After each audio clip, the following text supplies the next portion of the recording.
கர்த்தர் நல்லவர், அவர் கிருபை என்றும் உள்ளது, அவர் மாறாதவர். யாத்திராகமத்தின் புஸ்தகம் 14வது அதிகாரத்திலே 13வது வசனத்திலிருந்து நாம் வாசிக்கும் பொழுது அங்கு ஒரு சம்பவம் சொல்லப்பட்டிருக்கிறது. இஸ்ரேல் ஜனங்கள் எகிப்தின் அடிமைத்தனத்திலிருந்து விடுவிக்கப்பட்டு முன்னேறி செல்லும் பொழுது அவர்களுக்கு முன்பதாக தடையாய் செங்கடல் நின்றது. செங்கடல் மாத்திரமல்ல, இஸ்ரேல் ஜனங்களை பின்தொடர்ந்து எகிப்தினுடைய சேனை, பார்வோனுடைய சேனை தொடர்ந்து வந்த பொழுது இஸ்ரேல் ஜனங்கள் புலம்பினார்கள், முறையிட்டார்கள். அப்பொழுது அவர்களை நோக்கி வந்த கர்த்தருடைய வார்த்தை, கர்த்தர் உங்களுக்காக யுத்தம் பண்ணுவார், நீங்கள் சும்மா இருப்பீர்கள் என்பதே. இந்த சும்மா இருப்பீர்கள் என்ற வார்த்தை, நீ வீணான காரியத்தை சிந்திக்காதே, உனக்கு முன்பதாக இருக்கிற தடையை பார்த்து சிந்திக்காதே, உனக்கு பின்னதாய் வருகிற நெருக்கத்தை பார்த்து, பார்வோனின் சேனையை பார்த்து நீ சிந்திக்காதே, அதை குறித்த பயத்தை உன் சிந்தையிலே வையாதே, கர்த்தர் உனக்காக யுத்தம் பண்ணுவார் என்ற வார்த்தையே.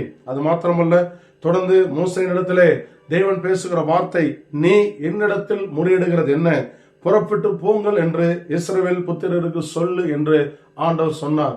முறையிடுகிறதை நிறுத்தி, புலம்புவதை நிறுத்தி, வீணான சிந்தனைகளை நம்ம மனதில் வைப்பதை நிறுத்தி நாம் முன்னேறி செல்ல வேண்டும் என்பதே தேவனுடைய சித்தமாய் இருக்கிறது. முன்னேறி சென்று கர்த்தர் நமக்கென்று வைத்திருக்கிறவைகளை நாம் சுதந்திரித்துக் கொள்ள வேண்டும் என்பதே தேவனுடைய பரிபூர்ணமாய் சித்தமாய் இருக்கிறது. அது மாத்திரமல்ல, தொடர்ந்து ஆண்டவராகிய தேவன் சொல்லும் பொழுது, நீ உன் கோலை ஓங்கி உன் கையை சமுத்திரத்தின் மேல் நீட்டி சமுத்திரத்தை பிளந்துவிடு, அப்பொழுது இஸ்ரவேல் புத்திரர் சமுத்திரத்தின் நடுவாக வெட்டாந்தரையிலே நடந்து போவார்கள். உங்கள் வாழ்க்கையில காணப்படுகிற தடைகள் நிச்சயமாகவே மாறும். உங்கள் வாழ்க்கையில் உங்கள் முன்பதாக இருக்கிற போராட்டங்கள் நிச்சயமாகவே மாறும். உங்களை பின்னதாக நெருக்கி நிற்கிற சூழ்நிலைகளை கடந்து நீங்கள் முன்னேறி போவீர்கள். கோலை நீ உயர்த்து. இந்த கோல் என்பது ஆண்டவராய் இயேசு கிறிஸ்து நமக்காக சுமந்து தீர்த்த, கல்வாரி சிலுவையிலே செய்து முடித்த மகத்தான காரியத்தை குறிக்கிறதா இருக்கிறது. எப்படியாக இந்த மோசேயுடைய கோல் பார்வோனுடைய கோலை விழுங்கி போட்டதோ, அதே போல கல்வாரி சிலுவையிலே நம் ஆண்டவராய் இயேசு கிறிஸ்து நம்மை சூழ்ந்து நின்ற, நம்மை தடுத்து நின்ற எல்லா சாபத்தையும் எல்லா பாவத்தையும் ஜெயித்தார், வென்றெடுத்தார். ஆகையால் ஜெயம் நமக்குரியதாய் இருக்கிறது, வெற்றி நமக்குரியதாய் இருக்கிறது. இந்த கோல் சிலுவையை குறிக்கிறது.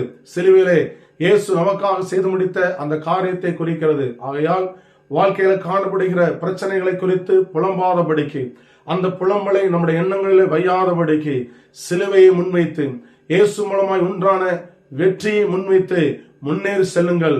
எல்லாம் உங்களதாகும், சகலமும் உங்களுடையதாய் மாறும். எல்லாவற்றையும் நீங்கள் சுதந்திரித்துக் கொள்வீர்கள்.